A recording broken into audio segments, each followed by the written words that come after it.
Muy bien, voy a hacer una breve exposición de la magia del lenguaje de Milton Erickson a la hora de tratar con pacientes y sus creencias. Entendiendo que Erickson era un mago en el tocar las representaciones de las personas, el mundo interno de las personas, el mapa de las personas. Entendiendo que nosotros interactuamos mucho o directamente con el mapa. Nuestro mundo de representaciones y creencias es el mapa, no es la experiencia en sí. La experiencia es una complejidad vasta e inefable de alguna manera que sintetiza y codifica la mente creando mapas y modelos, y esas son las creencias. Simplifica estas cosas. Muchas de esas creencias se vuelven limitantes o problematizantes o maneras problematizadoras de ver cierta experiencia, y Milton Erickson resolvía esto a través del uso del lenguaje. ¿Y cómo lo hacía? Voy a nombrar varios casos. El primero que voy a nombrar es la manera de redefinir la experiencia. Redefinir, que podría también decir reencuadrar o resignificar la experiencia, acompañar el resignificado de la experiencia. Y es el caso de una chica de unos 20 años que a los 15 años tuvo un accidente automovilístico en el que quedó con una cicatriz. Y ella se percibía fea y se tapaba todo el tiempo, se consideraba horrible, se empezó a etiquetar de esa manera y se tapaba y evitaba, siempre hablaba así y evitaba mostrar la cara y se llenaba de tensión con eso. Y como Milton Erickson sabía que a ella le gustaba dibujar, lo que hizo es mandarla a hacer un estudio de investigación de rasgos y características de marcas de belleza étnicos en todo el mundo. Entonces están los africanos que se ponen los aros o los collares acá y se alargan el cuello y se hacen tatuajes o cicatrices, los indios de tal lugar o de tal otro lugar, y en distintas partes del mundo distintos rasgos, desde aritos, marcas, lo que sea. Y le hizo hacer una variedad de dibujos y también le mandó a hacer un autorretrato de ella misma. Y viendo esto y en el tema, o sea, muy amenamente, viendo los dibujos, empieza a ver y empieza como a acercar el dibujo de ella al resto de los otros. Y dijo, esta cicatriz, este dibujo, podría tranquilamente ser un rasgo de belleza, una marca de belleza, mirá. Y lo empieza a ver como desde otro lugar, ¿no? Lo empieza como a comparar y ver en otro, como con otro marco, con otro contexto, relacionándolo con otras cosas, porque antes en su mente esa chica lo comparaba con los modelos de belleza imaginarios de su mente, de su cultura y demás, y en eso se sentía que fallaba. Pero ahora cuando lo ve en ese contexto, se empieza a resignificar y se redefinió la experiencia. Y esta forma le cambió la manera de mirar eso que ya tenía. O sea, no cambió, ni siquiera se operó, simplemente cambió su manera de ver eso. Y generó un cambio en la creencia. Entonces una creencia es un mapa, una reducción que está compuesto por varios elementos, como si fuesen ladrillos. Uno de los ladrillos podría ser la composición causal o de consecuencia, ¿no? Causa-efecto. Esto va a producir esto. Si hay nubes va a llover. Si hay rayos es porque Thor está enojado con el pueblo. Eso es una creencia. Y la otra es la de equivalencia compleja, ¿no? Esto significa esto, esto equivale a esto. Tengo esta cicatriz y esto significa que soy feo. Me han llegado personas con esta creencia. Como no tengo trabajo, no puedo conseguir novia, ¿no? Esto significa esto otro. Como tengo esta condición, no puede suceder esto otro. Y así, esos constructos del mundo también van a incluir y englobar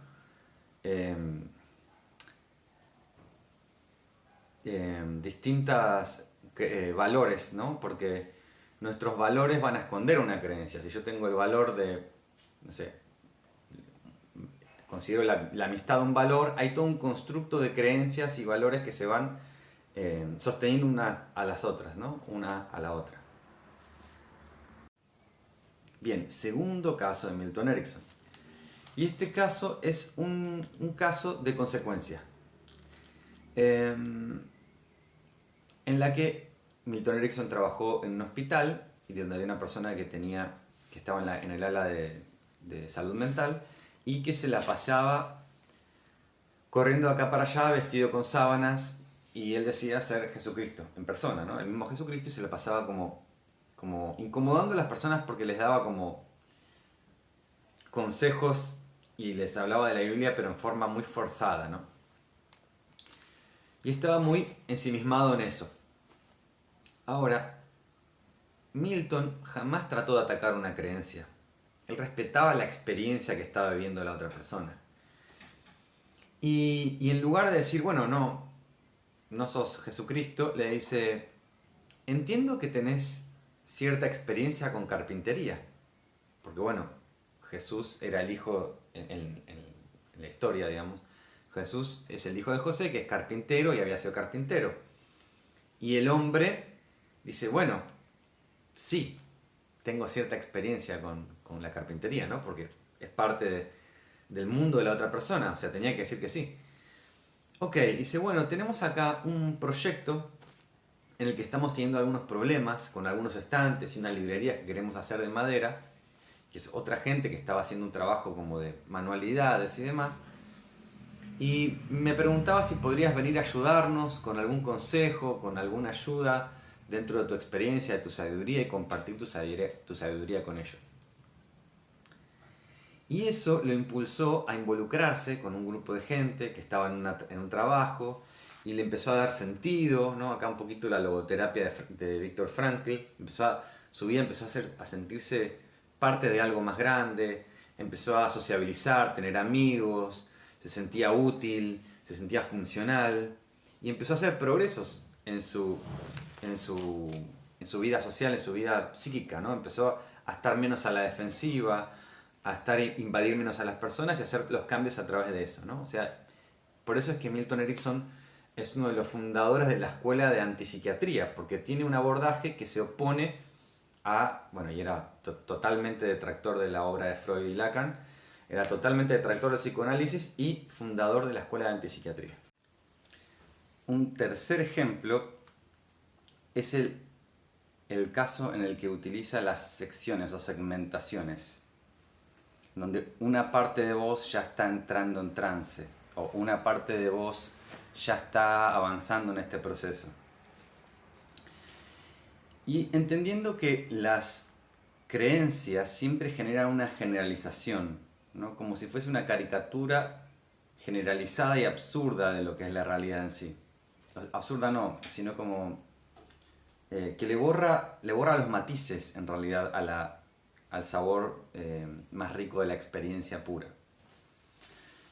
Entonces, para a veces encontrar las generalizaciones es cuando alguien aparece con un siempre, siempre, siempre me pasa esto, nunca logro esto, siempre todo es igual. Bien, todo, nunca, siempre, son generalizaciones. Para este caso en particular se encuentra con un hombre que decía que era inhipnotizable, que en realidad quería él tener un proceso de hipnosis porque quería resolver su problema, pero estaba a la defensiva y tenía miedo. Entonces le decía que era inhipnotizable y Milton Erickson, como siempre, sí, claro, le dice, sos inhipnotizable, pero tu brazo no. ¿Cómo es eso? Bueno, vos tranquilo, no te voy a hipnotizar a tu brazo. Y le hace hacer un trance en donde le levanta la mano y le queda hipnotizado todo en realidad, pero logra entrar en la experiencia de trance sin esas barreras de defensa. Otra persona también que lo desafía a que no podía hipnotizarlo es uno que estaba en un escenario, él estaba en un escenario, en un escritorio, y abajo en el público decía, no, esto no es así, yo soy inhipnotizable, a mí no me hipnotizan, ¿no? Como tengo el control. Milton Erickson está de acuerdo, dice, bueno, está bien, probemos esto, vení, subí al escenario. Cuando sube por las escaleras, que sube por este lado, Milton Erickson le dice, momento, no vengas tan rápido, como porque el suelo está recién encerado, no quiero que te caigas, pero tampoco vengas tan lento como para perderte el estado de trance que ya está sucediendo paso por paso. Y a medida que se iba acercando, el hombre como confundido, como, pero no está mojado el suelo, no está encerado. Con mucho cuidado y ya llega muy predispuesto para el estado de trance. Y otras personas también que le venían con esto de una persona que tenía insomnio, pero que había probado con muchos hipnoterapeutas y no había manera de lograr conciliar el sueño. Él simplemente le dijo que no lo iba a hipnotizar y le empezó a contar historias de cómo otras personas dormían. Así como, y bueno, obviamente se durmió, pero así también otras personas que quieren curarse de determinados procesos, cuando empiezan a escuchar de historias de personas que se curan, les ayuda a su proceso de curación, porque les transforma la creencia, empieza a transformar esa creencia que les limita la experiencia, les empieza a abrir otro campo de posibilidades. Y un cuarto caso es el de la chica de los pies grandes. Es como un adolescente que le empiezan a crecer los pies antes que el resto del cuerpo y se deprime y se empieza a sentir horrible y se empieza a sentir poco atractiva y se queda encerrada en el cuarto, no quería que nadie la vea y demás. La madre habla con Milton Erickson y le cuenta esta historia y lo único que hace, digamos, con esta obsesión es generar un contraejemplo. Y este es el principio del contraejemplo. Que apenas tiene la primera sesión con la chica, hablando con la madre sobre cualquier cosa, adrede Milton Erickson da un paso hacia atrás y le pisa fuerte el pie. Y la chica dice, ¡ay! Y Milton Erickson la mira y dice, bueno, perdón, si tus pies hubiesen crecido lo suficiente como corresponde, como para ser visibles, esto no hubiese pasado. Entonces le generó una experiencia que le sirve de contraejemplo, de contrabalance a la creencia que ya estaba teniendo. Y de esta manera genera una experiencia de trance. Muy bien, el quinto caso en el que Milton Erickson utiliza sus magias del lenguaje hipnótico para tocar el mundo interno de la experiencia, de las simbolizaciones de la otra persona, es en el que utiliza el ejemplo de las analogías o metáforas.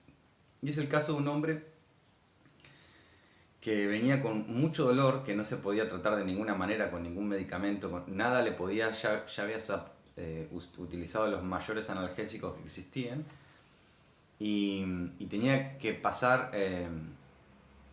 la vida, digamos, con ese dolor. Lo que empieza a hacer Milton Erickson es sacar el tema de foco del dolor y se pone a hablar de algo que compartían, ¿no? Milton Erickson sabía que él sabía de jardinería y se pueden hablar de plantas de tomates. Y hablando de cuán relajado y cuán confortable se siente ser un tomate o cuán calma está la tierra, ¿no? Y esas metáforas, esas analogías se la apropiaba, ¿no? Como yo puedo estar confortable y relajado. Y lo que empezaba es a sacar la resistencia y el rechazo al dolor como para tener como punto de partida para generar que su inconsciente, ¿no? Con estas metáforas empiece a apropiarse de los recursos. Y para ello también usaba esto, ¿no? Como el tomate y la planta de tomate, sumergía profundamente sus raíces en la tierra para encontrar nutrientes o recursos, ¿no? Y es como sumergirse su inconsciente para empezar a traer nuevas formas de trabajar con esto, de cambiar mi experiencia, ¿no? Y generar así una resiliencia con este dolor. Bueno, y hubieron un montón de cambios a partir de esto, ¿no? A partir de esta experiencia hipnótica, que él usaba mucho el ejemplo de la planta de tomates y este tipo de metáforas. El sexto caso es el de el cambio de foco u objetivo, ¿no? ¿Cuántas veces sucede que viene a consulta una persona que ya tiene la solución, pero es esa única manera de que se solucione y tiene que ser de esta forma? Y en este caso voy a citar el ejemplo de un hombre que había tenido un accidente laboral y pierde un brazo. Y te experimentaba muchos episodios de dolor fantasma, ¿no? Que le dolía ese miembro que no tenía.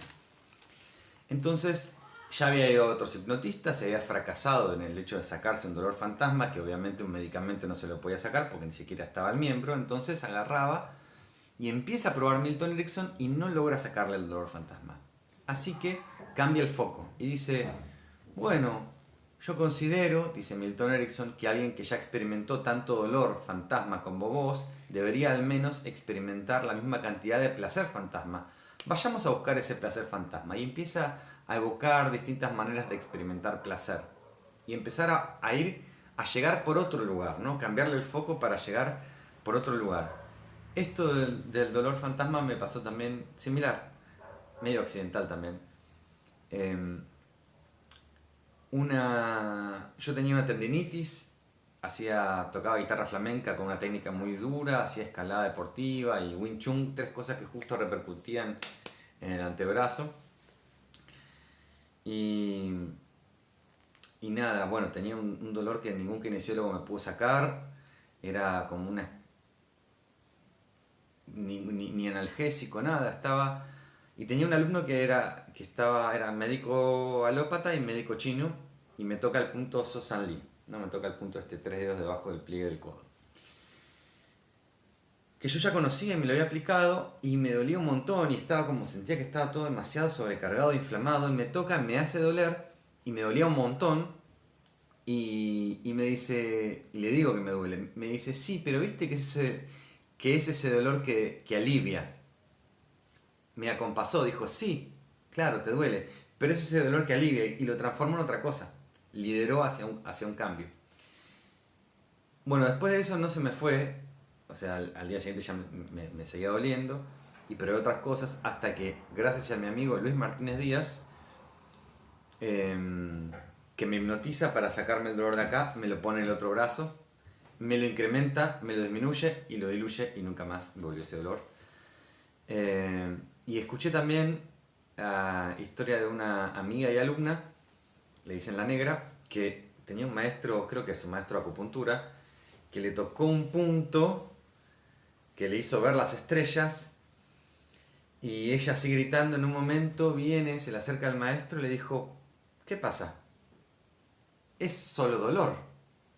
Y ahí se resignificó la experiencia y le hizo como un cambio hipnótico en su experiencia de eso que era tan grave y tan dramatizado como el dolor. Bueno, es solo una sensación, como decía Jeffrey Zeig también con respecto al tratamiento del dolor. Son señales eléctricas que le interpretamos de determinada manera. Resistencia al dolor genera más dolor, genera una retroalimentación del ciclo del dolor, y en muchos tratamientos del dolor Jeffrey Zeig pasaba a percibir el dolor como una sensación incómoda, como una sensación, como estímulos nerviosos, como una experiencia. O sea, iba pasando de algo que era muy grave, de un dolor insoportable, drama al mundo, iba pasándolo parte por parte a convertirlo en una experiencia interesante, en una experiencia nueva, porque cada vez era algo nuevo lo que aparecía. Así que estas son algunas de sus formas. Y por último tenemos estas dos, que son la forma de utilizar las creencias como múltiples posibles aplicaciones divergentes, diferentes a las que trae el paciente. Y este es el caso de un niño que los padres se habían divorciado y estaba en un momento de crisis y estaba haciendo yo ya soy grande, y daba pisotones y tenía un montón de caprichos. Y bueno, y parece que generaba un montón de conflictos y desobediencias en la casa, etcétera, etcétera. Y cuando Milton Erickson lo ve, dice, yo ya soy adulto y no tengo que escucharse si no tengo ganas. Y dice, yo tampoco no sé cuánto. Y empieza como a dar pisotones. Y Milton Erickson da otro pisotón y dice, un chico grande podría dar un pisotón mucho más fuerte que ese. Y el nene lo hace. Pero un chico grande podría dar por menos 30 pisotones así. Y podría estar hasta tanto. Y así, hasta que lo va cansando. Y cuando está cansado le dice, bueno, y un chico grande también sabe reconocer cuando está cansado y se puede sentar. Y un chico grande no solamente está golpeando el suelo, sino que también escucha y puede hablar con otros adultos y chicos grandes. Y un chico grande también puede ayudar a su madre con las tareas. Y un chico grande y empieza a utilizar la misma propuesta y crisis que traía el paciente, en el consultante, para utilizarlo para su beneficio, ¿no? Para el beneficio del niño. Y el último caso es el caso del tigre hambriento, que es un caso en donde hay un criterio de jerarquías con respecto a los sucesos. Es algo que también la medicina china utiliza con respecto al orden de los 5 elementos. Pero puntualmente acá es el caso de una mujer que también tenía un dolor que ningún analgésico podía digamos, calmar, ni la combinación de analgésicos, y ya no quería más drogas, estaba muy mal. Y Milton Erickson la ve y dice, bueno, veo en tu cara y reconozco el dolor por la atención que tenés y reconozco que estás experimentando mucho dolor.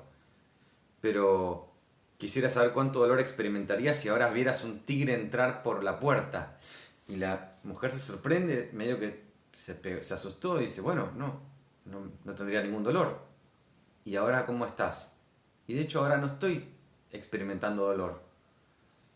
Puso a su mente y su foco en otra función y la invita a esta mujer a llevar a ese tigre imaginario a donde sea, incluso si necesita dormir, que ese tigre pueda dormir abajo de la cama, en donde la va a poner en otro foco hasta que ella pueda descansar, ¿no? Y finalmente conciliar el sueño.